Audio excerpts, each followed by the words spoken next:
to fast and worship and pray in tongues. ಬಂದು ಆರಾಧನೆ ಮಾಡಿ ಉಪವಾಸದ ಪ್ರಾರ್ಥನೆ ಮಾಡುವಂತೆ ಅನ್ಯ ಭಾಷೆಯಲ್ಲಿ ಪ್ರಾರ್ಥಿಸುವಂತದ್ದು ಸಂತೋಷದ ಮಾತಾಗಿದೆ. This is New Testament fasting. ಇದು ಹೊಸ ಒಡಂಬಡಿಕೆ ಉಪವಾಸ ಪ್ರಾರ್ಥನೆ ಆಗಿದೆ. Worship, pray in tongues. Worship, pray in tongues. ಆರಾಧನೆ ಮಾಡಬೇಕು, ಅನ್ಯ ಭಾಷೆಯಲ್ಲಿ ಪ್ರಾರ್ಥಿಸಬೇಕು. ಆರಾಧನೆ ಮಾಡಬೇಕು, ಅನ್ಯ ಭಾಷೆಯಲ್ಲಿ ಪ್ರಾರ್ಥಿಸಬೇಕು. Let's listen to God's word. ಇವಾಗ ನಾವು ದೇವರ ವಾಕ್ಯ ಕೇಳ್ಕೊಳ್ಳೋಣ. I've been teaching, on this fasting prayer about answered prayers, how our prayers will be answered.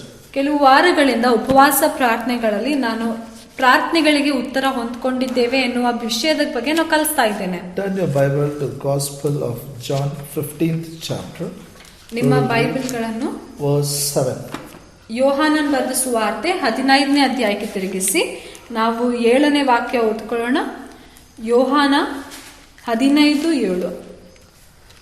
If you abide in me and my words abide in you, you shall ask what you will, and it shall be done unto you. ನೀವು ನನ್ನಲ್ಲಿಯೂ ನನ್ನ ವಾಕ್ಯಗಳು ನಿಮ್ಮಲ್ಲಿಯೂ ನೆಲೆಗೊಂಡಿದ್ದರೆ ಏನು ಬೇಕಾದರೂ ಬೇಡಿಕೊಳ್ಳಿರಿ, ಅದು ನಿಮಗೆ ದೊರೆಯುವುದು. Hallelujah. Hallelujah. This is a scripture I have taken for this teaching. ಈ ಬೋಧನೆಗಾಗಿ ನಾನು ಈ ವಾಕ್ಯವನ್ನು ತಗೊಂಡಿದ್ದೇನೆ. This is told by Jesus himself. ಈ ವಾಕ್ಯವನ್ನು ಯೇಸು ತಾನೇ ಹೇಳಿದ್ದಾರೆ.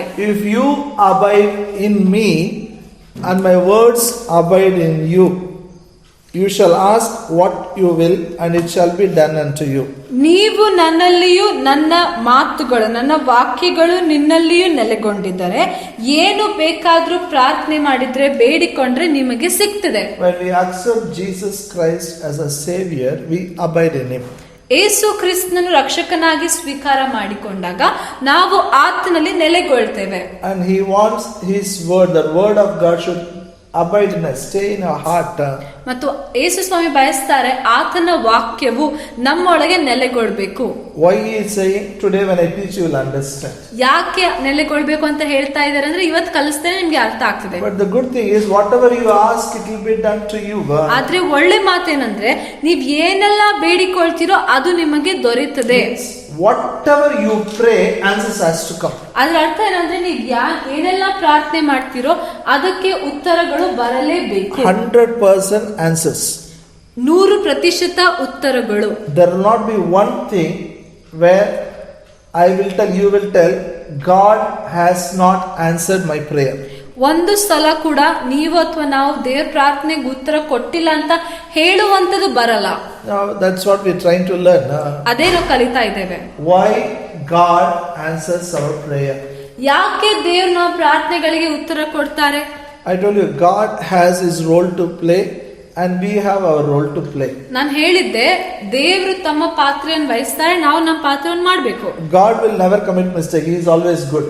ದೇವರೆಂದು ತಪ್ಪು ಮಾಡಲ್ಲ, ಆತನು ಯಾವಾಗಲೂ ಒಳ್ಳೆಯಾತನಾಗಿದ್ದಾನೆ. We have to change. ಆದ್ರೆ ನಾವು ಬದಲಾಗಬೇಕು. We should be convinced God wants to answer my prayer. ನಮ್ಮೊಳಗೆ ಒಂದು ಒಪ್ಪಂದಕ್ಕೆ ಆಗ್ಬೇಕು, ನಾವು ತಾನೇ ಒಪ್ಕೊಳ್ಬೇಕು. ಏನಂದ್ರೆ ನಮ್ಗೆ ಗೊತ್ತಾಗ್ಬೇಕು ದೇವರು ನನ್ನ ಪ್ರಾರ್ಥನೆಗೆ ಉತ್ತರ ಕೊಡಕ್ಕೆ ಬಯಸ್ತಾರೆ. How to be convinced? ಹೇಗೆ ಆ ಮನಸ್ಸಲ್ಲಿ ಒಪ್ಕೊಳ್ಳುವಂತದ್ದು? Number one, I said this is God's idea. Prayer is not our idea, it is God's idea. God told us to pray. ನಾನು ಹೇಳಿದ್ದೆ ಮೊದಲನೇ ವಿಷಯ, ಪ್ರಾರ್ಥನೆ ಎನ್ನುವಂಥದ್ದು ನಮ್ಮ ಆಲೋಚನೆ ಅಲ್ಲ, ನಾವು ಮಾಡ್ಬೇಕಂತ ಪ್ರಾರಂಭ ಮಾಡಲಿಲ್ಲ, ಆದ್ರೆ ದೇವರಿಂದಲೇ ಪ್ರಾರಂಭವಾಯಿತು, ದೇವರ ಆಲೋಚನೆ ಆಗಿದೆ. Second, I taught, we didn't gather together. Through YouTube I taught this. God releases his power when we pray. ಎರಡನೇದಾಗಿ ನಾನು ಕಳೆದ ವಾರ ಕಲಿಸಿದ್ದೆ, ನಾವು ಸಭೆಗೆ ಬಂದು ಪ್ರಾರ್ಥನೆ ಮಾಡಲಿಲ್ಲ, ಆದ್ರೆ ಯೂಟ್ಯೂಬ್ ಮೂಲಕ ಹೇಳಿದ್ದೆ, ದೇವರು ತನ್ನ ಶಕ್ತಿಯನ್ನು ಬಿಡುಗಡೆ ಮಾಡ್ತಾರೆ. Hallelujah. Now one more thing, usually people tell me, what about unanswered prayers? This is what they come and ask. ಮೂರನೇ ವಿಷಯ, ಬಹಳ ಜನರು ಬಂದು ಕೇಳ್ತಾರೆ ಪ್ರಾರ್ಥನೆಗೆ ಉತ್ತರ ಸಿಕ್ಕಿಲ್ಲ ಅಲ್ಲ, ಅಂತ ಪ್ರಾರ್ಥನೆಗಳ ಬಗ್ಗೆ ಏನು? Most of the prayers which you think it is unanswered is not prayer at all. ಅನೇಕ ಪ್ರಾರ್ಥನೆಗಳು ಯಾವ್ದು ನಿಮ್ಗೆ ಅನಿಸ್ತದೆ ಇದಕ್ಕೆ ನಾನು ಉತ್ತರನೇ ಸಿಕ್ಕಿಲ್ಲ ಅಂದ್ರೆ ಆ ಪ್ರಾರ್ಥನೆನೇ ಆಗಿಲ್ಲ. Prayer has some criteria. We have to follow what the God says. ಪ್ರಾರ್ಥನೆ ಮಾಡುವಾಗ ಸ್ವಲ್ಪ ವಿಷಯಗಳನ್ನು ಪಾಲಿಸಬೇಕು. ದೇವರು ಹೇಳಿರುವ ಪ್ರಕಾರ ನಾವು ಪ್ರಾರ್ಥಿಸಬೇಕು. Some people say this 1 minute silent prayer. ಕೆಲವು ಜನರು ಹೇಳ್ತಾರೆ 1 ನಿಮಿಷ ನಿಶ್ಶಬ್ದವಾಗಿರೋ ಪ್ರಾರ್ಥನೆ ಮಾಡೋಣ. Have you ever heard it? ಕೇಳಿದ್ದೀರಾ? ಜನರು I ಹೇಳ್ತಾರೆ. have done many times. ನಾನು ಎಷ್ಟೊಂದು ಸಲ ಮಾಡಿದ್ದೇನೆ. Don't open your mouth. Pray in your heart. God knows it. Pray in your mind. God knows it. ನಿಮ್ ಬಾಯಿ ತೆರಿಬೇಡ್ರಿ. ನಿಮ್ಮ ಹೃದಯದಲ್ಲಿ ನಿಮ್ಮ ಮನಸ್ಸಲ್ಲಿ ಪ್ರಾರ್ಥನೆ ಮಾಡಿ ದೇವರಿಗೆ ಅರ್ಥ ಆಗ್ತದೆ. I searched so much in the Bible. ನಾನು ಬೈಬಲ್ ಅಲ್ಲಿ ಬಹಳ ಹುಡುಕಿದ್ದೇನೆ. I have not found one reference about silent prayer. ಒಂದು ಸಲ ಕೂಡ ಬೈಬಲ್ ಅಲ್ಲಿ ನಿಶ್ಶಬ್ದವಾಗಿ ಪ್ರಾರ್ಥನೆ ಮಾಡಬೇಕು ಅಂತ ಬರೆಯಲ್ಪಟ್ಟಿಲ್ಲ. God wants us to use our tongue. ದೇವರು ಬಯಸ್ತಾರೆ ನಾವು ನಮ್ಮ ನಾಲಿಗೆಯನ್ನು ಉಪಯೋಗಿಸಿ ಪ್ರಾರ್ಥಿಸಬೇಕು ಅಂತ. Amen. Amen. Say, God wants to use my tongue. God wants to use my tongue.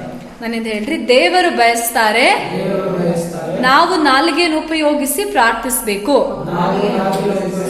Prayer without words is not prayer. ಮಾತುಗಳಿಲ್ಲದ ಪ್ರಾರ್ಥನೆಯು ಪ್ರಾರ್ಥನೆನೇ ಅಲ್ಲ. Some people do. They silently they go. They keep candle and come.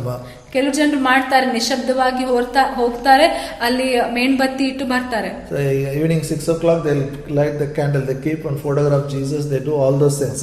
That is not prayer. ಮತ್ತು 6 ಗಂಟೆಗೆ ಹೋಗಿ, ಸಾಯಂಕಾಲ 6 ಗಂಟೆಗೆ ಹೋಗಿ photo ಮುಂದೆ ಹೋಗಿ ಪ್ರಾರ್ಥನೆ ಮಾಡಿ ನಿಶಬ್ದವಾಗಿ ಆಮೇಲೆ ಅಲ್ಲಿ ಒಂದು ಮೇಣಿನ ಬತ್ತಿಯನ್ನು ಹಚ್ಚಿ ಬರ್ತಾರೆ. That is not biblical prayer. ಅದು ಸತ್ಯವೇದದ ಪ್ರಕಾರ ಇರುವಂತ ಪ್ರಾರ್ಥನೆ ಅಲ್ಲ. I will tell you today why we have to use our mouth. ನಾನು ಇವತ್ತು ನಿಮಗೆ ಕಲಿಸ್ಕೊಡ್ತೀನಿ ಯಾಕೆ ನಾವು ನಮ್ಮ ಬಾಯಿಗಳನ್ನು ಉಪಯೋಗಿಸಬೇಕು. First we should be convinced. That is very important. ಮೊದಲನೇದಾಗಿ ನಮ್ಮ ಮನಸ್ಸಿನಲ್ಲಿ ನಮಗೆ ಗೊತ್ತಾಗಬೇಕು, ಅರಿವಿಕೆ ಆಗಬೇಕು. Turn your Bible to Gospel according to 11th chapter.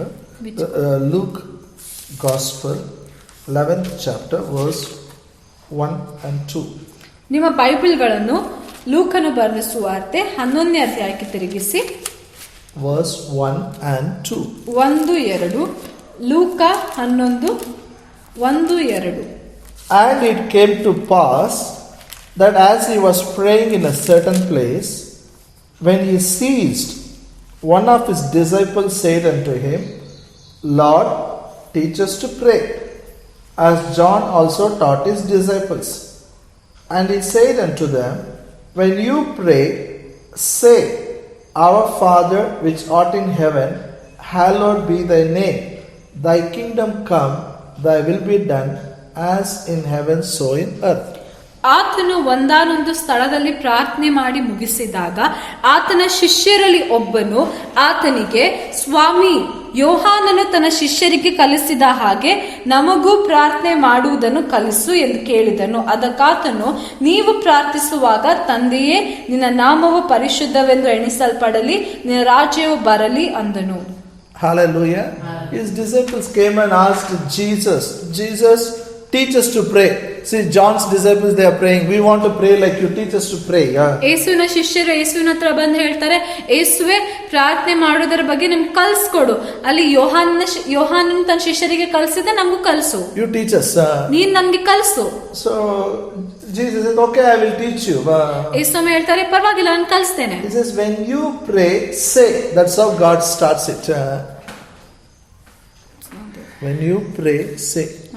4ನೇ ವಾಕ್ಯ ಕೊನೆ ಭಾಗದಲ್ಲಿದೆ. ಕೊನೆ ಭಾಗದಲ್ಲಿ ಎಂದು ಹೇಳಿರಿ ಅಂದನು. 4ನೇ ವಾಕ್ಯ ಕೊನೆ ಭಾಗದಲ್ಲಿ ಹೇಳಿರಿ ಅಂದನು. The word say is very important. ಹೇಳಿರಿ ಅಂತ ಇದೆ. You have to use your tongue.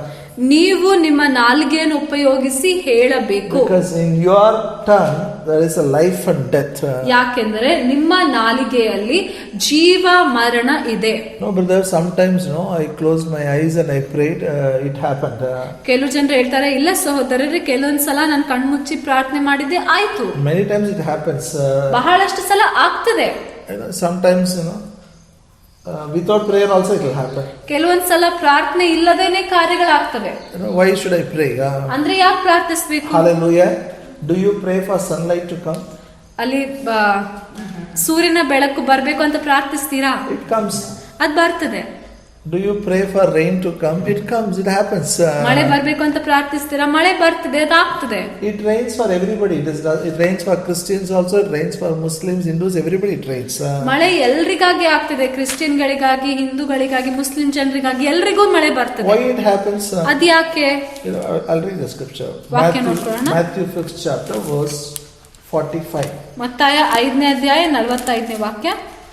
That you may be the children of your Father which is in heaven, for he maketh his sun to rise on the evil and on the good, sendeth rain on the just and on the unjust. ಹೀಗೆ ಮಾಡಿದರೆ ಹೀಗೆ ಮಾಡಿದರೆ ನೀವು ಪರಲೋಕದಲ್ಲಿರುವ ನಿಮ್ಮ ತಂದೆಗೆ ಮಕ್ಕಳಾಗಿರುವಿರಿ.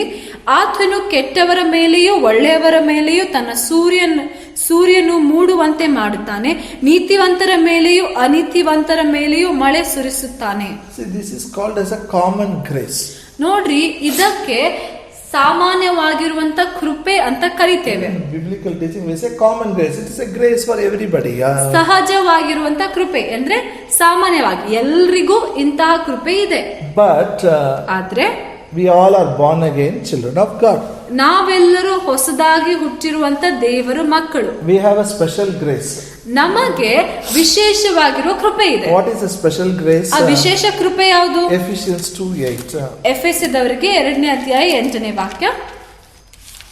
ಎಫೆಸದವರಿಗೆ ಬರೆದ ಪತ್ರಿಕೆ 2ನೇ ಅಧ್ಯಾಯ 8ನೇ ವಾಕ್ಯ. For by grace are you saved through faith, and that not of yourself, it is a gift of God.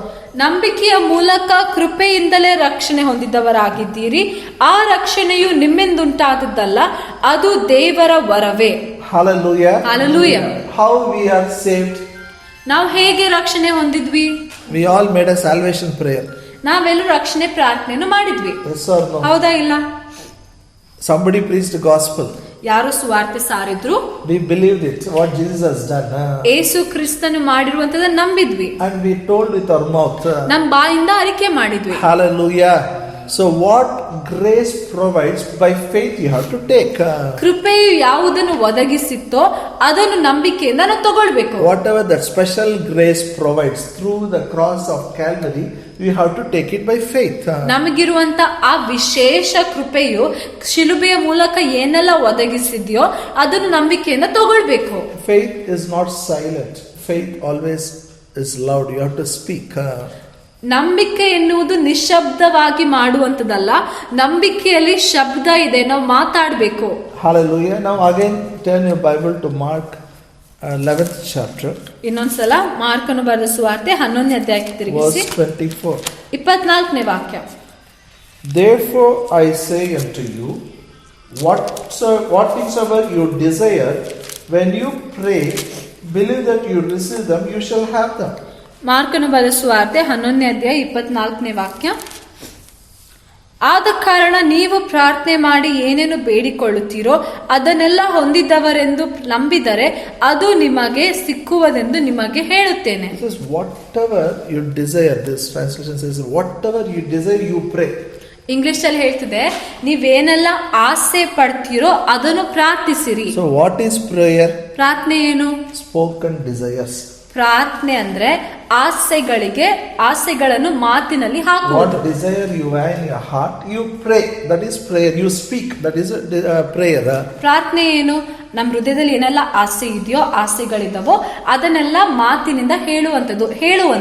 And how to know whether it is a good desire, bad desire? ಮತ್ತೆ ನಮ್ಮ ಹೃದಯದಲ್ಲಿ ಇರುವಂತ ಆಸೆಗಳು ಅದು ಒಳ್ಳೇದಾ ಕೆಟ್ಟದಾ ಅಂತ ಹೆಂಗ್ ಅರ್ಥ ಮಾಡ್ಕೊಳ್ಳೋದು? That is why John 15:7 Jesus says, if you abide in me, my words abide in you. ಅದಕ್ಕಾಗಿಯೇ ನಾವು ನೋಡಿದ್ವಿ ಯೋಹಾನ 15ನೇ ಅಧ್ಯಾಯ 7ನೇ ವಾಕ್ಯದಲ್ಲಿ, ನೀವು ನನ್ನಲ್ಲಿ ನೆಲೆಗೊಂಡಿದ್ದರೆ ನನ್ನ ಮಾತುಗಳು ನಿನ್ನಲ್ಲಿ ನೆಲೆಗೊಂಡಿದ್ದರೆ. When the word of God abides in our heart, our desire will be good desires. ದೇವರ ವಾಕ್ಯವು ನಮ್ಮ ಹೃದಯದಲ್ಲಿ ಇರುವಾಗ ನಮ್ಮ ಎಲ್ಲ ಆಸೆಗಳು ಒಳ್ಳೆ ಆಸೆನೇ ಇರ್ತವೆ. God knows, no brother. God knows everything. Why should I pray? Why should I desire? Why should I speak? ಕೆಲವರು ಹೇಳ್ತಾರೆ, ದೇವರಿಗೆಲ್ಲ ಗೊತ್ತಲ್ಲ ಬ್ರದರ್, ದೇವರೆಲ್ಲವೂ ಅರಿತವನಾಗಿದ್ದಾನೆ, ನಾನು ಯಾಕೆ ಪ್ರಾರ್ಥನೆ ಮಾಡ್ಲಿ? Some people tell this. ಕೆಲವು ಜನರು ಹೀಗೆ ಹೇಳ್ತಾರೆ. Read the scripture, that will be good. ನಾವು ವಾಕ್ಯ ನೋಡ್ಕೊಳ್ಳೋಣ. ಮತ್ತಾಯ 6th chapter, 6ನೇ ಅಧ್ಯಾಯ verse 7, 8.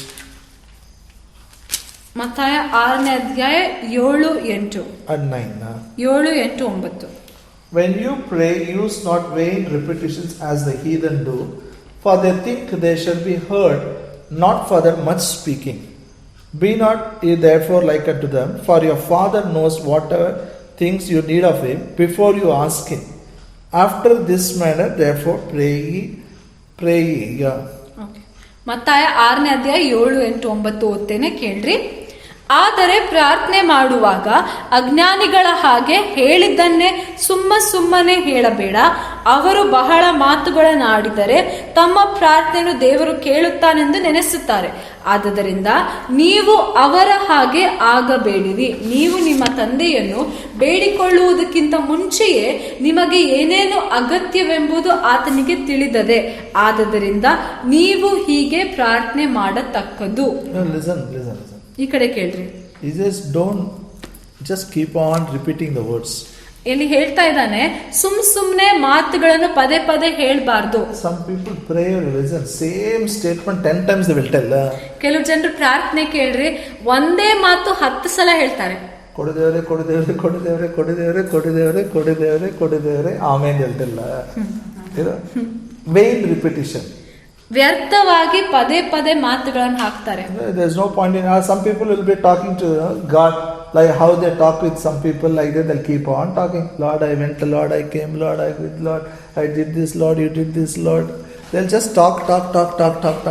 ಕೆಲವು ಜನರು ಅಂತೂ ದೇವರಿಗೆ ಇನ್ನೊಬ್ಬ ವ್ಯಕ್ತಿಯೊಟ್ಟಿಗೆ ಮಾತಾಡುವ ಹಾಗೆ ದೇವರಿಗೆ ಕಥೆಗಳನ್ನು ಹೇಳ್ತಾರೆ. ದೇವ್ರಿಗೆ ನಾನು ಅಲ್ಲಿ ಹೋಗಿದ್ದೆ, ಇಲ್ಲಿ ಹೋಗಿದ್ದೆ, ಇದು ಮಾಡಿದೆ, ಅದು ನೀನು ಮಾಡು ದೇವ್ರೆ. Lord, you know I need money, Lord. ಇನ್ನೊಬ್ರು ಹೇಳ್ತಾರೆ, ದೇವ್ರೆ ನಿಂಗೆ ಗೊತ್ತಲ್ಲ ನನಗೆ ಹಣ ಬೇಕು. I need this. You know it. You know, Lord. ನಿನ್ ಗೊತ್ತಿಲ್ಲ ದೇವ್ರೆ ಅಂತ ಕೇಳ್ತಾರೆ. For them, God is telling, don't talk like that. Your heavenly Father knows what you need. ಅವರಿಗಾಗಿ ಯೇಸುಸ್ವಾಮಿ ಹೇಳ್ತಾ ಇದ್ದಾರೆ, ನಿಮ್ಮ ಪರಲೋಕದ ತಂದೆಗೆ ನಿಮ್ಗೆ ಏನೆಲ್ಲ ಬೇಕು ಅಂತ ಗೊತ್ತು. Before you ask, your heavenly Father knows what you need. ನೀವು ಕೇಳುವುದಕ್ಕಿಂತ ಮೊದಲೇ ನಿಮ್ಮ ಪರಲೋಕದ ತಂದೆಗೆ ನಿಮ್ಗೆ ಏನೆಲ್ಲ ಬೇಕಂತ ಗೊತ್ತು. So if he knows already what I need, why should I pray? ಆದ್ರೂ ಆತನಿಗೆ ಎಲ್ಲ ಗೊತ್ತಾದ್ರೆ ನನ್ಗೆ ಯಾಕೆ ಪ್ರಾರ್ಥನೆ ಮಾಡ್ಲಿ?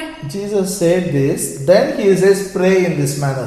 ನಾವು ನೋಡ್ತೇವೆ, ಯೇಸು ಸ್ವಾಮಿ ಇದನ್ನ ಮೊದಲು ಹೇಳ್ತಾನೆ, ನಿಮ್ಮ ತಂದೆಗೆ ನೀವು ಬೇಕಾಗದ್ದು ಗೊತ್ತು, ಆಮೇಲೆ ಇದೇ ರೀತಿಯಲ್ಲಿ ಪ್ರಾರ್ಥಿಸಿರಿ. God wants you to pray. ಇದರ ಅರ್ಥ ಏನಂದ್ರೆ, ನೀವು ಪ್ರಾರ್ಥನೆ ಮಾಡಬೇಕು ಅಂತ ದೇವ್ರು ಬಯಸ್ತಾರೆ. So Luke 11th chapter, ಅದಕ್ಕಾಗಿಯೇ ಲೂಕ 11ನೇ ಅಧ್ಯಾಯದಲ್ಲಿ verse 9 and 10. 9-10. ಲೂಕ 11ನೇ ಅಧ್ಯಾಯ 9-10. And I say unto you, ask it shall be given you, seek and you shall find, knock it shall be opened unto you. For every one that asketh receiveth, and he that seeketh findeth, unto him that knocketh it shall be opened. ಹಾಗೆಯೇ ನಾನು ನಿಮಗೆ ಹೇಳುವುದೇನೆಂದರೆ, ಬೇಡಿಕೊಳ್ಳಿರಿ ನಿಮಗೆ ದೊರೆಯುವುದು, ಹುಡುಕಿರಿ ನಿಮಗೆ ಸಿಕ್ಕುವುದು, ತಟ್ಟಿರಿ ನಿಮಗೆ ತೆರೆಯುವುದು. ಯಾಕೆಂದರೆ ಬೇಡಿಕೊಳ್ಳುವ ಪ್ರತಿಯೊಬ್ಬನು ಹೊಂದುವನು, ಹುಡುಕುವವನಿಗೆ ಸಿಕ್ಕುವುದು, ತಟ್ಟುವವನಿಗೆ ತೆರೆಯುವುದು. Ask, it shall be given. ಬೇಡಿಕೊಳ್ಳಿರಿ ನಿಮಗೆ ದೊರೆಯುವುದು. For everyone who asks receives. ಯಾರ್ಯಾರು ಬೇಡಿಕೊಳ್ತಾರೆ ಅವರು ಹೊಂದ್ಕೊಳ್ತಾರೆ. Say after me, everyone who asks receives. ನನ್ನಿಂದ ಹೇಳ್ರಿ, ಬೇಡಿಕೊಳ್ಳುವ ಪ್ರತಿಯೊಬ್ಬರು ಹೊಂದಿಕೊಳ್ತಾರೆ. To explain this, he is telling about child and father illustration. ಇದನ್ನು ಅರ್ಥ ಮಾಡಿಸುವುದಕ್ಕಾಗಿ ಮುಂದೆ ಆತನು ತಂದೆ ಮತ್ತು ಮಗನ ನಡುವೆ ಇರುವ ಸಂಬಂಧದ ಬಗ್ಗೆ ಹೇಳ್ತಾನೆ. If your son comes and asks, give bread, will you give stone? ನಿಮ್ಮ ಮಗನು ಬಂದು ರೊಟ್ಟಿಯನ್ನು ಕೇಳಿದ್ರೆ ಕಲ್ಲನ್ನು ಕೊಡ್ತೀರಾ? If they come and ask you fish, will you give serpent? ಆತನು ಮೀನನ್ನು ಕೇಳಿದ್ರೆ ಸರ್ಪವನ್ನು ಕೊಡ್ತೀರಾ, ಹಾವನ್ನು ಕೊಡ್ತೀರಾ? If your son comes and asks egg, will you give scorpion? ನಿಮ್ಮ ಮಗ ಬಂದು ತತ್ತಿಯನ್ನು ಕೇಳಿದ್ರೆ ನೀವು ಚೇಳನ್ನು ಕೊಡ್ತೀರಾ? If your earthly father knows how good gifts you can give for your children, how much more Heavenly Father will give Holy Spirit. ನೀವು ಭೂಲೋಕದ ತಂದೆ ತಾಯಿಗಳು ನಿಮ್ಮ ಮಕ್ಕಳಿಗೆ ಉತ್ತಮ ವರಗಳನ್ನು ಕೊಡುವುದು ತಿಳಿದಿದ್ರೆ ಪರಲೋಕದ ತಂದೆ ಇಷ್ಟೋ ಹೆಚ್ಚಾಗಿ ಕೊಡುವನು. The same incident in Matthew 7:11, Jesus, how much more your Heavenly Father will give good gifts. ಇದೇ ಒಂದು ಸಂದರ್ಭವನ್ನು ಯೇಸು ಸ್ವಾಮಿ ಮತ್ತಾಯ 7ನೇ ಅಧ್ಯಾಯದಲ್ಲಿ 11ನೇ ವಾಕ್ಯದಲ್ಲಿ ಹೇಳ್ತಾನೆ, ತಂದೆಯಾದ ದೇವರು ನಿಮ್ಗೆ ಎಷ್ಟೋ ಹೆಚ್ಚಾಗಿ ಉತ್ತಮ ವರಗಳನ್ನು ಕೊಡುವನು. Hallelujah. So when you ask, you receive. ನೀವು ಕೇಳಿದಾಗ ಹೊಂದ್ಕೊಳ್ತೀರಾ. Be specific. You want roti only. Bread. Fish, egg. You ask, you get it. ನೀವು ನಿರ್ದಿಷ್ಟವಾಗಿನೇ ಕೇಳಬೇಕು. ರೊಟ್ಟಿ ಬೇಕಾದ್ರೆ ರೊಟ್ಟಿಯನ್ನು ಕೇಳಬೇಕು, ಹೊಂದ್ಕೊಳ್ತೀರಾ. ತತ್ತಿ ಬೇಕಾದ್ರೆ ತತ್ತಿಯನ್ನು ಕೇಳಿದ್ರೆ ಹೊಂದ್ಕೊಳ್ತೀರಾ. ಹಾಗೆ some people told me it is God's will, brother. You ask 10,000 rupees, God may give you 8,000 rupees. You should keep quiet. Whatever He gives, you should keep it. ಕೆಲವು ಜನರು ಹೇಳ್ತಾರೆ, ಇಲ್ಲ ಅದು ದೇವ್ರ ಚಿತ್ತ ಆಗಿದೆ. ನಾವು 10,000 ಕೇಳಿದ್ರೆ ದೇವ್ರು 8,000 ಕೊಡ್ತಾರೆ. ಎಷ್ಟು ಕೊಟ್ಟಿದಾನೋ ಅಷ್ಟರಲ್ಲಿ ಸಂತೋಷರಾಗಿರ್ಬೇಕು. It is like son asking father, give 2 rotis. Father say only 1 roti. You have to keep quiet. What to do? Others should eat, like that they think. ಅದು ಹೇಗಿರ್ತದೆ ಅಂದ್ರೆ, ಮನೆಯಲ್ಲಿ ಮಕ್ಕಳು ಹೋಗಿ 2 ರೊಟ್ಟಿಯನ್ನು ಕೇಳಿದ್ರೆ ತಂದೆ ಒಂದೇ ರೊಟ್ಟಿ ಕೊಡ್ತಾರೆ. ಆಮೇಲೆ ಅದೇ ಒಂದೇ ರೊಟ್ಟಿಯನ್ನು ತಿನ್ಬೇಕು, ಯಾಕಂದ್ರೆ ಎಲ್ರಿಗೂ ಸಿಗ್ಬೇಕಲ್ಲ. No. Our Father has more. Some people think that if I take everything from God, then what about others? ಕೆಲವು ಜನರು ಯೋಚನೆ ಮಾಡ್ತಾರೆ, ದೇವರಲ್ಲಿ ಇರುವುದು ಎಲ್ಲ ನಾನೇ ತಗೊಂಡ್ರೆ ಇನ್ನೊಬ್ಬರ ಬಗ್ಗೆ ಏನು? If I ask 10,000, I will get only 10,000. ನಾನು 10,000 ಕೇಳಿದ್ರೆ, ಪ್ರಾರ್ಥನೆ ಮಾಡಿದ್ರೆ ನನ್ಗೆ 10,000ನೇ ಸಿಗ್ತದೆ. If I get 8,000, no problem, but I will not stop, because I know I didn't ask 8,000, I asked 10,000. Till I get that full amount, I'll believe God for it. ನನಗೆ 8,000 ಸಿಕ್ಕಾಗ ಪರವಾಗಿಲ್ಲ, ನಾನು ನಿಲ್ಲುವುದಿಲ್ಲ. ಆದ್ರೂ ನಾನು ಪ್ರಾರ್ಥಿಸ್ತೇನೆ, ನಂಬ್ತೇನೆ. ಯಾಕಂದ್ರೆ ನನಗೆ 10,000 ಸಿಗೋವರೆಗೆ ನಾನು ನಂಬ್ತೇನೆ. But Bible is teaching different. ಆದ್ರೆ ಬೈಬಲ್ ಬೇರೆ ತರ ಕಲಿಸ್ತದೆ. Ephesians 3:20. ನಾವು ನೋಡ್ಕೊಳ್ಳೋಣ. ಎಫೆಸ್ಯ 3ನೇ ಅಧ್ಯಾಯ 20ನೇ ವಾಕ್ಯ. ಎಫೆಸದವರಿಗೆ 3ನೇ ಅಧ್ಯಾಯ 20ನೇ ವಾಕ್ಯ. Ephesians 3:20. What it says? Now unto him that is able to do exceeding abundantly above all that we ask or think, according to the power that worketh in us. ನಮ್ಮಲ್ಲಿ ಕಾರ್ಯ ಸಾಧಿಸುವ ತನ್ನ ಶಕ್ತಿಯ ಪ್ರಕಾರ ನಾವು ಬೇಡುವುದಕ್ಕಿಂತಲೂ ಯೋಚಿಸುವುದಕ್ಕಿಂತಲೂ ಅತ್ಯಧಿಕವಾದದ್ದನ್ನು ಮಾಡಲು ಶಕ್ತನಾದ ದೇವರಿಗೆ. Hallelujah. Now what it is telling, if you ask 10,000, God will give 8,000. ಇಲ್ಲೇನು ಹೇಳ್ತಾ ಇದೆ ವಾಕ್ಯದಲ್ಲಿ? ನಾವು 10,000 ಕೇಳಿದ್ರೆ ದೇವ್ರು 8,000 ಕೊಡ್ತಾರಾ? What it says? ವಾಕ್ಯ ಏನ್ ಹೇಳ್ತದೆ? More than that. ಬೇಡುವುದಕ್ಕಿಂತಲೂ ಜಾಸ್ತಿ. 10,000 means He may give 15,000, He may give 20,000. That is how you should go. Amen. When you pray, you should not think I will get less. What you pray, more than that God will provide. ನೀವು ಆ ರೀತಿಯಲ್ಲಿ ಪ್ರಾರ್ಥಿಸಬೇಕು. ನಾವು ಪ್ರಾರ್ಥನೆ ಮಾಡಿದಾಗ ಹೀಗೆ ಯೋಚನೆ ಮಾಡಬೇಡ್ರಿ, ನಾನು ಇಷ್ಟು ಪ್ರಾರ್ಥಿಸ್ತೇನೆ ದೇವ್ರು ಕಡಿಮೆ ಕೊಡ್ತಾರೆ ಅಂತ ಇಲ್ಲ. ಪ್ರಾರ್ಥನೆ ಮಾಡುವಾಗ ನಾನು ಪ್ರಾರ್ಥಿಸೋದಕ್ಕಿಂತಲೂ ಹೆಚ್ಚಾಗಿ ಕೊಡ್ತಾನೆ ಅಂತ ನಂಬಿ ಪ್ರಾರ್ಥನೆ ಮಾಡಬೇಕು. There are some rules and regulations are there. You have to follow it. ಪ್ರಾರ್ಥನೆ ಮಾಡುವಾಗ just rules and regulations. ಕೆಲವು ನಿಯಮಗಳಿವೆ, ನಾವು ಅದನ್ನು ಪಾಲಿಸಬೇಕು. Suppose you have to withdraw your money from the bank. ಉದಾಹರಣೆಗೆ ಬ್ಯಾಂಕ್ ಇಂದ ಹಣವನ್ನು ತಗೊಳ್ಬೇಕು ಅಂದ್ರೆ you have to write a check. ನಾವು ಚೆಕ್ ಅನ್ನು ಬರಿಬೇಕು. Then you can withdraw money. ಆ ಚೆಕ್ ಅನ್ನು ಕೊಟ್ಟಾಗ ನಾವು ಹಣವನ್ನು ತಗೊಳ್ಬಹುದು. Yes or no? ಹೌದಾ ಇಲ್ಲ? Can you write it on a piece of paper and go to bank and give? Will they give money? ಸುಮ್ನೆ ಒಂದ್ ಪೇಪರ್ ಒಂದ್ ಚೀಟಿ ತಗೊಂಡು ಅದ್ರಲ್ಲಿ ಬರ್ದು ಬ್ಯಾಂಕಿಗೆ ಕೊಟ್ಟರೆ ಕೊಡ್ತಾರ ಹಣ? No. We have to follow the rule. ನಾವು ಕೆಲವು ನಿಯಮಗಳನ್ನು ಪಾಲಿಸಬೇಕು. Prayer also has some rule. ಅದೇ ರೀತಿಯಲ್ಲಿ ಪ್ರಾರ್ಥನೆ ಮಾಡುವಾಗ ಕೂಡ ಕೆಲವು ನಿಯಮಗಳಿವೆ. One more scripture. ನಾವು ಇನ್ನೊಂದು ವಾಕ್ಯ ನೋಡ್ಕೊಳ್ಳೋಣ. 1 John 5th chapter. ಮೊದಲ ಯೋಹಾನ 5ನೇ ಅಧ್ಯಾಯ verse 14 and 15. 14-15. 1 John 5th chapter.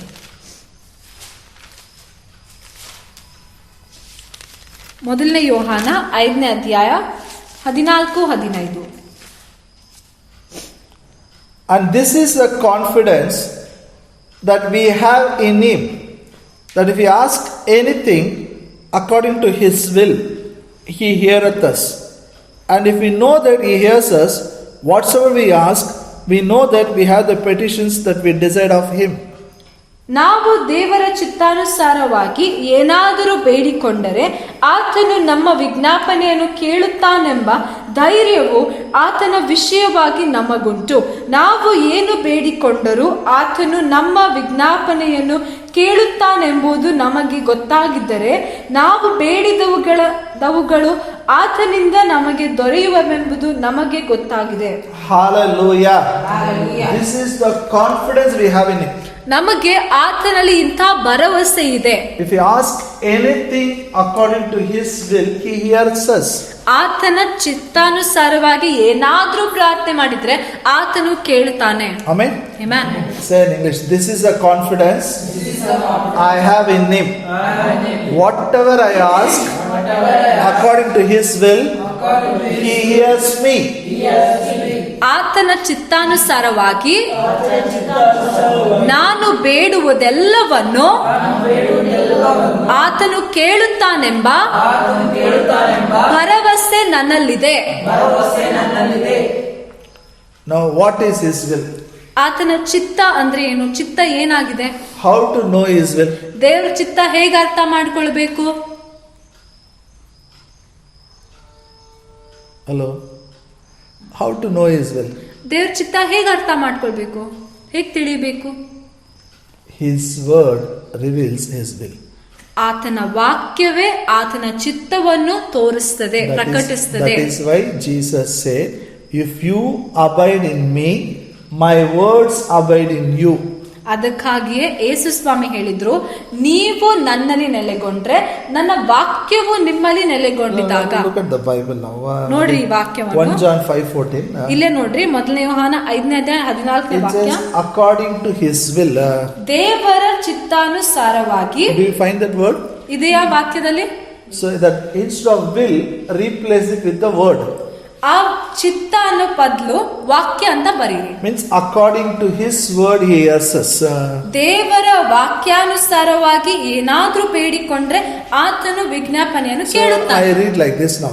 ನಾನು ಹೀಗೆ ಓದ್ತೇನೆ. And this is the confidence that we have in Him, that if we ask anything according to His word, He hears us. Amen, amen. 14ನೇ ವಾಕ್ಯ, ಮತ್ತು ನಾವು ದೇವರ ವಾಕ್ಯಾನುಸಾರವಾಗಿ ಏನಾದರೂ ಬೇಡಿಕೊಂಡರೆ ಆತನು ನಮ್ಮ ವಿಜ್ಞಾಪನೆಯನ್ನು ಕೇಳುತ್ತಾನೆಂಬ ಭರವಸೆಯು ಆತನ ವಿಷಯವಾಗಿ ನಮಗುಂಟು. Shall we repeat in Kannada? It will be good. ಕನ್ನಡದಲ್ಲಿ ನಾನಿಂದ ಹೇಳ್ರಿ. ದೇವರ ವಾಕ್ಯಾನುಸಾರವಾಗಿ ಏನಾದರೂ ಬೇಡಿಕೊಂಡ್ರೆ ಆತನು ನನ್ನ ವಿಜ್ಞಾಪನೆಯನ್ನು ಕೇಳುತ್ತಾನೆಂಬ ಭರವಸೆಯು ನನಗುಂಟು. Hallelujah. Hallelujah. His word can never fail. ಆತನ ವಾಕ್ಯವು ಎಂದಿಗೂ ಸೋತು ಹೋಗುವುದಿಲ್ಲ. And John says not only He hears us. ಮತ್ತೆ ಯೋಹಾನನ್ ಹೇಳ್ತಾನೆ ಆತನು ಕೇಳುತ್ತಾನಷ್ಟೇ ಅಲ್ಲ, Now we know He hears us. ಕೇಳ್ತಾನಂತ ಗೊತ್ತಾಯ್ತು. Whatever we ask He will hear. ನಾವೇನೆಲ್ಲ ಪ್ರಾರ್ಥಿಸ್ತೇವೋ ಆತನು ಕೇಳ್ತಾನೆ. We also know that we have the petitions that we desire of Him. ಮತ್ತೆ ಮುಂದೆ ಹೇಳ್ತಾನೆ ನಾವು ಬೇಡಿರುವುದು ನಮ್ಗೆ ದೊರೆತಿದೆ ಅಂತ ಗೊತ್ತಾಗಿದೆ. Hallelujah. Amen. So what a confidence. ನೋಡ್ರಿ ಎಂತ ಭರವಸೆ. Before I pray only I know whatever I ask according to the Bible, He will hear me and it is sanctioned for me. ಪ್ರಾರ್ಥನೆ ಮಾಡೋದಕ್ಕಿಂತ ಮೊದಲೇ ನನಗೆ ಗೊತ್ತು, ಒಂದು ಭರವಸೆ ಆದ ಏನಂದ್ರೆ ನಾನು ಪ್ರಾರ್ಥನೆ ಮಾಡುವಾಗ ಏನೆಲ್ಲ ಪ್ರಾರ್ಥಿಸ್ತೀನೋ ಆತನ ಕೇಳ್ತಾನೆ, ಕೇಳಿದ್ಮೇಲೆ ಆತನ ಕೊಟ್ಟೆ ಕೊಡ್ತಾನೆ. Again the word desire is written. ಇನ್ನೊಂದ್ಸಲ ಅಲ್ಲಿ ಆಸೆ ಅಂತ We ಬರೆಯಲ್ಪಟ್ಟಿದೆ. know the petitions we desired of Him. ನಾವು ಆತನಿಂದ ಆಸೆ ಪಟ್ಟಿರುವುದು ನಮ್ಗೆ ದೊರೆತಿದೆ ಅಂತ ತಿಳಿದಿದೆ. Hallelujah. Hallelujah. So the desire, what you have in your heart, you should speak. ನಿಮ್ಮ ಹೃದಯದಲ್ಲಿ ಏನೆಲ್ಲ ಆಸೆಗಳಿದೆಯಲ್ಲ ಅದನ್ನು ಹೇಳಬೇಕು. And that desire is given by God. ಆ ಆಸೆಗಳು ದೇವರಿಂದಲೇ It has ಕೊಡಲ್ಪಟ್ಟಿವೆ. come in your heart through God's word. ಆಸೆಗಳು ದೇವರ ವಾಕ್ಯದ ಮೂಲಕ ದೇವರಿಂದಲೇ ನಿಮ್ಮ ಹೃದಯದಲ್ಲಿ ಬಂದಿದೆ. Hallelujah. Amen. Are you happy? ಸಂತೋಷನಾ?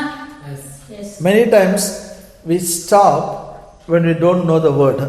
ಬಹಳ ಸಲ ಏನಾಗ್ತದೆ, ದೇವರ ವಾಕ್ಯ ಗೊತ್ತಿಲ್ಲ ಅಂತ ನಾವು ಮುಂದೆ ಹೋಗೋದನ್ನ ನಿಲ್ಲಿಸ್ತೇವೆ. Our desire is always small. ನಮ್ಮ ಆಸೆ ಯಾವಾಗ್ಲೂ ಚಿಕ್ಕದಾಗಿರ್ತವೆ. His desire is always big. ಆದ್ರೆ ಆತನ ಆಸೆಗಳು ಯಾವಾಗ್ಲೂ ದೊಡ್ಡದಾಗಿರ್ತವೆ. Hallelujah. What is our desire? ನಮ್ಮ ಆಸೆ ಏನು? We should buy one house. ಒಂದ್ ಮನೆ ಕಟ್ಬೇಕು or 2 houses. ಅಥವಾ 2 ಮನೆ ಕಟ್ಬೇಕು. Or how many houses you can have? ಎಷ್ಟು ಮನೆ ಇಟ್ಕೊಳ್ಬಹುದು? 4. Enough, no? 4 ಸಾಕಲ್ಲ. ನಾಲ್ಕೇ ಜಾಸ್ತಿ ಆಯ್ತು, ಯಾಕೆ ಸುಮ್ಮನೆ ಅಂತೀವಿ ಇಲ್ಲ. ನಾಲ್ಕೇ ಜಾಸ್ತಿ ಆಯ್ತು ಯಾಕೆ ಸುಮ್ನೆ ಅಂತ ಹೇಳ್ತೀವಿ. Yes or no? ಹೌದಾ ಇಲ್ಲ? But what is his desire? ಆದ್ರೆ ದೇವ್ರ ವಾಕ್ಯದ ಪ್ರಕಾರ ಆಸೆ ಏನು? 10:29-30 says you will have 100 houses. ಮಾರ್ಕನು ಬರೆದ ಸುವಾರ್ತೆ 10:21-30 29-30 ಹೇಳ್ತಿದೆ, ನಿಮ್ಗೆ 100 ಮನೆಗಳಿರ್ತವೆ. His word says you will have 100 houses. ಆತನ ವಾಕ್ಯ ಹೇಳ್ತಿದೆ ನಿಮ್ಗೆ 100 ಮನೆಗಳಿರ್ತವೆ ಅಂತ. So what is his will? ಇವಾಗ ದೇವರ ಚಿತ್ತ ಏನು? 1 house, 2 house, 100 houses. 1 ಮನೆನ 2 ಮನೆನ 100 ಮನೆನ? So how we should pray? ಇವಾಗ ನಾವ್ ಹೇಗ್ ಪ್ರಾರ್ಥಿಸ್ಬೇಕು? God give 1 house before I die, Lord. ದೇವ್ರೆ ನಾ ಸಾಯಕ್ಕಿಂತ ಮೊದಲು 1 ಮನೆ ಕೊಡು ದೇವ್ರೆ. Many Christians pray 1 house before I die I want. ಬಹಳಷ್ಟು ಕ್ರೈಸ್ತರು ಪ್ರಾರ್ಥಿಸ್ತಾರೆ ಸಾಯೋಕ್ಕಿಂತ ಮೊದಲು 1 ಮನೆ ದೇವ್ರು ಕೊಡ್ಬೇಕು. Because they want to have a funeral service from their own house. ಯಾಕಂದ್ರೆ ಅವ್ರು ಬಯಸ್ತಾರೆ ಅಂತ್ಯಕ್ರಿಯೆಗಳೆಲ್ಲ ತಮ್ಮ ಮನೆಯಿಂದಲೇ ನಡಿಬೇಕು But ಅಂತ. God says I'll give 100 houses. ಆದ್ರೆ ದೇವ್ರು ಹೇಳ್ತಾರೆ ನಿಮ್ಗೆ 100 ಮನೆಗಳನ್ನು ಕೊಡ್ತೇನೆ. No, God's will, brother. If he wants, he will give. 1 house is enough for me. ಕೆಲವು ಜನರು ಹೇಳ್ತಾರೆ ಇಲ್ಲ ಸಹೋದರರೇ, ದೇವರ ಚಿತ್ತ ಬೇಕಿದ್ರೆ ಆತನ ಬಯಸಿದ್ರೆ ಕೊಡ್ಲಿ, ಇಲ್ಲಾಂದ್ರೆ ಪರವಾಗಿಲ್ಲ. God's will is God's word. ದೇವರ ಚಿತ್ತವೇ ದೇವರ ವಾಕ್ಯ ಆಗಿದೆ. We have a confidence. ನಮ್ಗೆ ಒಂದು ಭರವಸೆ ಇದೆ. When we ask according to his word, he hears us. ಆತನ ವಾಕ್ಯದ ಅನುಸಾರವಾಗಿ ವಾಕ್ಯಕ್ಕೆ ತಕ್ಕ ಹಾಗೆ ಕೇಳಿಕೊಂಡಾಗ ಆತನ ಕೇಳ್ತಾನೆ. And not only hears us, and all our petitions we desire that 100 houses which is written in the Bible, he will sanction it. ಮತ್ತೆ ಏನೆಲ್ಲ ನಮ್ಮ ಆಸೆಗಳಿದೆಯೋ ನಮ್ಮ ಪ್ರಾರ್ಥನೆಗಳಿದೆಯೋ ಅದನ್ನು ಆತನು ಕೊಟ್ಬಿಡ್ತಾನೆ, ದಯಪಾಲಿಸ್ತಾನೆ. We should have this confidence before we start the prayer. ನೋಡ್ರಿ, ಇಂತಹ ಭರವಸೆ ಪ್ರಾರ್ಥನೆ ಮಾಡೋದಕ್ಕಿಂತ ಮೊದಲೇ ನಮ್ಗೊಳಗಿರ್ಬೇಕು. We think like this, no, very difficult, no, house is very difficult, I need a loan, I have to go here, I have to go to this bank, that bank, and all those things. Which bank will give loan for 100 houses? ನಾವ್ ಯೋಚನೆ ಮಾಡ್ತೇವೆ ಮನೆ ಕಟ್ಟುದು ದೊಡ್ಡ ಸಮಸ್ಯೆ, ಆ ಬ್ಯಾಂಕಿಗೆ ಹೋಗ್ಬೇಕು, ಅಲ್ಲಿಂದ ಸಾಲ ತಗೊಳ್ಬೇಕು, ಅಲ್ಲಿ ಹೋಗ್ಬೇಕು, ಇಲ್ಲಿ ಹೋಗ್ಬೇಕು ಅಂತ ಕೇಳ್ತೇವೆ. ಯಾವ ಬ್ಯಾಂಕ್ 100 ಮನೆಗಳಿಗಾಗಿ ಸಾಲ ಕೊಡ್ತಾರೆ ಹೇಳ್ರಿ? Can any bank will give loan for 100 houses? ಯಾವ್ದಾದ್ರು ಬ್ಯಾಂಕ್ 100 ಮನೆಗಳಿಗಾಗಿ ಕೊಡ್ತಾರಾ? No bank will give. ಯಾವ್ದು ಬ್ಯಾಂಕ್ ಕೊಡೋದಿಲ್ಲ. Hallelujah. But you have a heavenly bank. ಆದ್ರೆ ನಿಮಗಾಗಿ ಒಂದು ಪರಲೋಕದ ಬ್ಯಾಂಕ್ ಇದೆ. God is your provider. ದೇವರೇ ನಿಮ್ಮ ಒದಗಿಸುವಾತನಾಗಿದ್ದಾನೆ. You are asking him because he has promised. ನೀವು ಆತನಿಗೆ ಕೇಳ್ತಾ ಇದ್ರಿ ಯಾಕಂದ್ರೆ ಆತನು ತಾನೇ ವಾಗ್ದಾನ ಮಾಡಿದ್ದಾನೆ. So if you know the Bible, 100 houses is written. Bible ಅಲ್ಲಿ 100 ಮನೆಗಳು ಬರೆಯಲ್ಪಟ್ಟಿವೆ ಅಂತ ನಿಮ್ಗೆ ಗೊತ್ತಾದ್ರೆ, you will not pray like a normal other person. You will pray according to the word. God, Father, I thank you. You have promised me. Now in this world I will have 100 houses. ನೀವು ಸಾಮಾನ್ಯವಾಗಿರುವಂತ ಬೇರೆ ಜನರಾಗಿ ಪ್ರಾರ್ಥನೆ ಮಾಡಲ್ಲ. ನೀವು ಬೇರೆ ರೀತಿಯಲ್ಲಿ ಪ್ರಾರ್ಥಿಸ್ತೀರಾ. ತಂದೆಯೇ, ನನ್ಗೆ ಗೊತ್ತು ನೀನ್ ವಾಗ್ದಾನ ಮಾಡಿದ್ದಿ, ನಿನ್ನ ವಾಕ್ಯದ ಪ್ರಕಾರ ಇವಾಗಲೇ ನನಗೆ 100 ಮನೆಗಳು ಇರ್ತವೆ ಅಂತ ಪ್ರಾರ್ಥನೆ ಮಾಡ್ತೀರಾ. People may laugh at you. ನೀವು ಹೀಗೆ ಪ್ರಾರ್ಥನೆ ಮಾಡಿದಾಗ ಜನರು ನಗಬಹುದು. No problem. ಪರವಾಗಿಲ್ಲ. They laugh because they don't know it is in the Bible. ಅವ್ರು ಯಾಕೆ ನಗ್ತಾರೆ? ಯಾಕಂದ್ರೆ ಅವ್ರಿಗೆ ಗೊತ್ತೇ ಇಲ್ಲ ಬೈಬಲ್ ಅಲ್ಲಿ ಬರೆಯಲ್ಪಟ್ಟಿದೆ ಅಂತ. We pray according to the word. ಆದ್ರೆ ನಾವು ದೇವರ ವಾಕ್ಯದ ಪ್ರಕಾರ ಪ್ರಾರ್ಥಿಸ್ತೇವೆ. We are sure, 100% sure, God hears it, God answers it. ನಮ್ಗೆ 100% ಒಂದು ಖಚಿತತೆ ಇದೆ, ಭರವಸೆ ಇದೆ ಏನಂದ್ರೆ ಆತನು ಕೇಳ್ತಾನೆ, ಆತನು ಪ್ರಾರ್ಥನೆ ಉತ್ತರ ಕೊಡ್ತಾನೆ. So in the prayer, using the word of God with our tongue is very important. ಅದಕ್ಕಾಗಿಯೇ ಪ್ರಾರ್ಥನೆ ಮಾಡುವಾಗ ನಮ್ಮ ಪ್ರಾರ್ಥನೆಗಳಲ್ಲಿ ದೇವರ ವಾಕ್ಯವನ್ನು ಹಾಕಬೇಕು, ದೇವರ ವಾಕ್ಯವನ್ನು ಉಪಯೋಗಿಸಬೇಕು. So you should take all the promises of God, keep it in your heart. ಅದಕ್ಕಾಗಿಯೇ ದೇವರ ಎಲ್ಲಾ ವಾಗ್ದಾನಗಳನ್ನು ತಗೊಂಡು ವಾಕ್ಯಗಳನ್ನು ತಗೊಂಡು ನಿಮ್ಮ ಹೃದಯದಲ್ಲಿ ಹಾಕಬೇಕು. And speak according to the word of God. ಮತ್ತು ಆ ವಾಕ್ಯಗಳನ್ನು ಮಾತಾಡಬೇಕು, ವಾಕ್ಯದ ಪ್ರಕಾರ ಮಾತಾಡಬೇಕು. It will be done unto you. ಆವಾಗ ನಿಮಗೆ ಆಗ್ತದೆ. Amen. Amen. Tell your neighbor, it will be done unto you. ನಿಮ್ಮ ಪಕ್ಕದವರಿಗೆ ನಿಮಗೆ ನೆರವೇರುತ್ತದೆ. All your desires are done. ನಿಮ್ಮೆಲ್ಲ ಆಸೆಗಳು ನೆರವೇರ್ತದೆ. God told you speak your desire. ಯಾಕಂದ್ರೆ ದೇವ್ರು ತಾನೇ ಹೇಳಿದ್ದಾನೆ ನಿಮ್ಮ ಆಸೆಗಳನ್ನು ಮಾತಾಡ್ರಿ. Amen. Shall we pray? ಪ್ರಾರ್ಥನೆ ಮಾಡಿಕೊಳ್ಳೋಣ. Abba Father, in Jesus' name we come before you. ಅಪ್ಪ ತಂದೆ ಯೇಸುವಿನ ಹೆಸರಿನ ಮುಂದೆ I ಬರ್ತೇವೆ. pray all the desires will be spoken and it will be done in the name of Jesus. ನಾನು ಪ್ರಾರ್ಥಿಸ್ತೇನೆ ಅವರ ಪ್ರತಿಯೊಂದು ಆಸೆಗಳನ್ನು ಅವ್ರು ಮಾತಾಡ್ತಾರೆ, ಆ ಆಸೆಗಳು ನೆರವೇರುತ್ತೆ. They will have a confidence before they pray. Yeah? ಅವ್ರು ಪ್ರಾರ್ಥನೆ ಮಾಡೋಕ್ಕಿಂತ ಮೊದಲೇ ಅವ್ರಿಗೊಂದು ಭರವಸೆ ಇರುತ್ತೆ. We pray according to God's word, God hears it and God answers it. ದೇವರ ವಾಕ್ಯದ ಪ್ರಕಾರ ನಾನು ಪ್ರಾರ್ಥನೆ ಮಾಡಿದಾಗ ದೇವರು ಕೇಳ್ತಾನೆ, ದೇವರು ಉತ್ತರ ಕೊಡ್ತಾನೆ. In Jesus' name we pray. ಯೇಸುವಿನ ಹೆಸರಲ್ಲಿ ಪ್ರಾರ್ಥಿಸ್ತೇವೆ. Amen. Amen. Shall we all stand up and pray for just 2 prayer points?